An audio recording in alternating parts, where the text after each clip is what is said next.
இந்த 7th மந்த்ல இங்க பாருங்க எனக்கு 7th மந்த் ஸ்டார்ட் ஆயிடுச்சு. எங்க யாரையும் காணோம். நான் போய் ஸ்கேன் பண்ணிட்டு வந்தேன். வெயிட் மட்டும் கொஞ்சம் கம்மியா இருக்கான். ஹாய் எல்லாம் எப்படி இருக்கீங்க? இன்னைக்கு வந்து எங்கன்னா ஹாஸ்பிட்டல் தான் போறேன். எனக்கு 7th மந்த் ஸ்டார்ட் ஆயிடுச்சு. இந்த 7th மந்த்ல இங்க பாருங்க எனக்கு 7th மந்த் ஸ்டார்ட் ஆயிடுச்சு. இந்த 7th மந்த்ல நான் 4வது டைம் ஹாஸ்பிட்டல் போறேன். ஒரு growth ஸ்கேனுக்காக. ஃபர்ஸ்ட் வியாழக்கிழமை போனேன், டாக்டர் லீவ்ல இருக்கான்னு சொன்னாங்க. அதுக்கப்புறம் துடிப்பு தெரியலன்னு சொல்லி போனேன், வேற ஒரு ஹாஸ்பிட்டல்ல போய் பார்க்க சொன்னாங்க. அந்த ஹாஸ்பிட்டலுக்கு போனேன், அங்கேயும் டாக்டர் லீவுன்ட்டாங்க. இப்போ நான் எப்பயும் காட்டுற ஹாஸ்பிட்டலுக்கு போறேன். இப்போ வேற வர வர கொஞ்சம் டிராவல் பண்ண முடியல. எங்களோட சூப்பர் பைக்ல நானும் என் ஹஸ்பண்டும் உக்காந்தாவே எனக்கு இடம் பத்த மாட்டேங்குது. நான் எந்த ஒரு ஃபுட் சாப்பிட்டாலுமே பயங்கரமா நெஞ்சு கரிக்குது. அப்புறம் முக்கியமான விஷயம் என்னன்னா, பாதி நேரத்துல இன்னைக்கு கூட என் ஹஸ்பண்ட் என்னை பார்த்து பயந்துட்டாரு. ஏன்னா பாதி நேரத்துல எந்திரிச்சு இப்படி உட்காந்துருக்கு. தூக்கமும் வர மாட்டேங்குது. ஏதாவது சாப்பிட்டு தூங்கலான்னாலும் வாந்தி வருது அந்நேரத்துக்கு. நான் என்னதான் பண்றது சொல்லுங்க?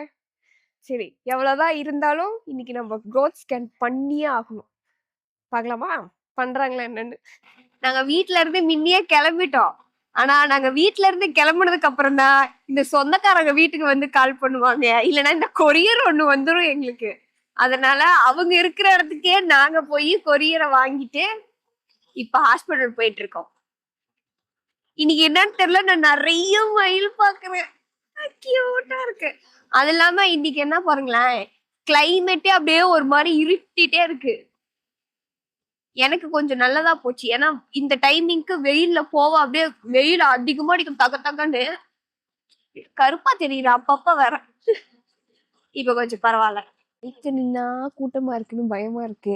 பைக் இல்லைன்னா யாருமே இல்ல, நம்ம லேட்டா வந்துட்டோமான்னு தோணுது. அது உடம்பு ஒரு மாதிரியாவே இருக்கு. கிளைமேட் சேராதனாலயும். எங்க யாரையும் காணோம். யாருமே காணோம். நெக்ஸ்ட் மந்த் குளுக்கோஸ் குடிக்கணும், சீக்கிரமா வரணும். என் புன்னகையிலே தெரிஞ்சிருக்கும். நான் ஏன் இவ்வளவு ஹாப்பியா பல்ல கட்டிட்டு இருக்கேன்னு. ஸ்கேன் பண்ணலான்னு சொன்னாங்களே. எங்களோட ஜோஜோவை நான் பார்ப்பேன் ஸ்கேன்ல. டுபுக்கு டுபுக்கு. அதெல்லாம் தண்ணி நிறைய குடிச்சிட்டு ரெஸ்ட் ரூம் போற மாதிரி இருக்கிற ஸ்டேஜ்ல தான் ஸ்கேன் பண்ணுவாங்களாம். ஸோ அப்பதான் நம்ம ஸ்கேனுக்கு தயாரா இருக்கோம்னு அர்த்தம். வந்தோடனே எப்பயும் என்கிட்ட நார்மலா பேசுற மேம் இப்பதான் ஸ்கேனுக்கு வருவாங்களா, வர டைம் இதானா அப்படின்னு கேட்டாங்க தெரியுமா. நாங்களாம் ஃப்ரெண்ட்லி. தண்ணி குடிக்கணும், தண்ணி குடி. கிளைமேட் மாறனால உடம்பு ஒரு மாதிரியா இருக்கு. இத்தனை நாளா பனி பெஞ்சு வெயில் அடிச்சிட்டு இருந்துச்சு. இன்னைக்கு பனி பெய்யல, வெயிலும் அடிக்கல. மழை மேகம் மூடி இருக்க மாதிரியே மூடி இருக்கு.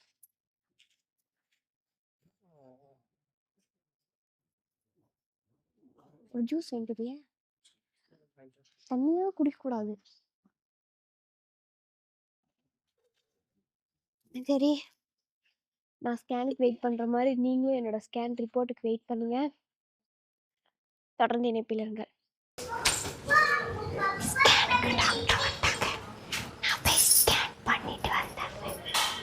ஸ்கேன்லாம் பண்ணிட்டோம். பேபி வெயிட் மட்டும் கொஞ்சம் கம்மியா இருக்கான். இதோ இதான் ரிப்போர்ட். தெரியுதா?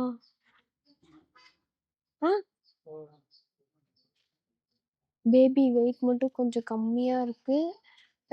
டெய்லி முட்டை சாப்பிட சொன்னாங்க. முட்டை டெய்லி சாப்பிட்டுட்டு தான் மேம் இருக்கேன் ஒன்று அப்படின்னு.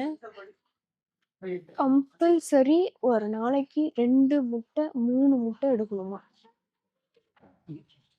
அதனால இனிமேட்டு 2 முட்டை சாப்பிடணும். வேற மீதி பேபிலாம் நல்லா இருக்கு அப்படின்னு சொல்லி கேட்டேன். எல்லாம் நல்லா இருக்குன்னாங்க. அப்புறம் ப்ரைவேட் ஸ்கேன் சென்டர் காட்டும் போது ஹார்ட் பீட்ல லைட்டா தின்னா ஒரு டாட் இருக்குன்னு சொல்லி சொன்னாங்க மேம் அப்படின்னு சொல்லி சொன்னேன். அது இந்த இதுல தெரியாது, அது ப்ரைவேட்ல தான் போய் பார்க்கணும் அப்படின்னு சொல்லி சொன்னாங்க. அதுக்கப்புறம் வந்துட்டு அது ஒன்றும் பிரச்சனையா இருக்காதுமா அப்படின்னாங்க. அப்புறமேட்டுக்கு டேப்லெட்லாம் இருக்கான்னு கேட்டாங்க. இல்லை மேம் அப்படின்னு. அப்புறம் டேப்லெட்லாம் எழுதி குடுத்தாங்க. இப்போ வந்து என்னன்னா, பிளட் டெஸ்ட், யூரின் டெஸ்ட் பண்ணிட்டு, நான் எப்பயும் ஒரு கிரீன் கலர் அட்டை வச்சிருப்பேன்ல, அந்த அட்டையில எல்லாத்தையும் மெஷர் பண்ணிட்டு, மேம்கிட்ட போய் காட்டிட்டு, அட்டைய குடுத்துட்டு, அதுக்கப்புறம் தான் கிளம்பணும். இப்போ புதுசா ஒரு மாத்திரை குடுத்துருக்காங்க. டாக்டர் பார்த்தாச்சு.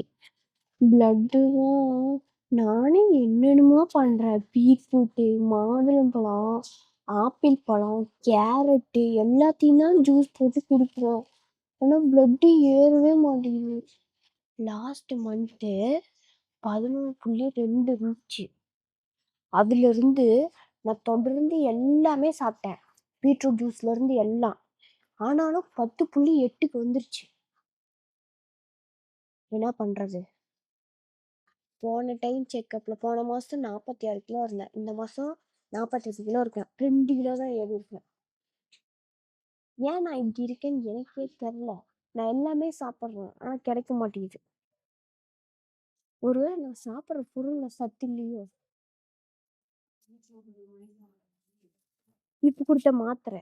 எக்ஸ்ட்ரா இந்த ஒரு மாத்திரை குடுத்துருக்காங்க. இதெல்லாம் வாங்கிட்டு, இப்ப இந்த அட்டையில இந்த இடத்துல இல்ல, இந்த இடத்துலலாம் ஃபில் பண்ணணும். இது இல்லாம இன்னொன்னு என்ன தெரியுமா? 8ஆம் தேதி வரும்போது குளுக்கோஸ் தண்ணி குடிக்கணும். அப்போ ஒரு பிளட் டெஸ்ட் பண்ணுவாங்க. வந்த வேலையெல்லாம் வெற்றிகரமா முடிஞ்சிச்சு. இப்ப வெற்றியோட வீட்டுக்கு போறோம். ஆரஞ்சு பழம் வாங்கிட்டா. பாய்.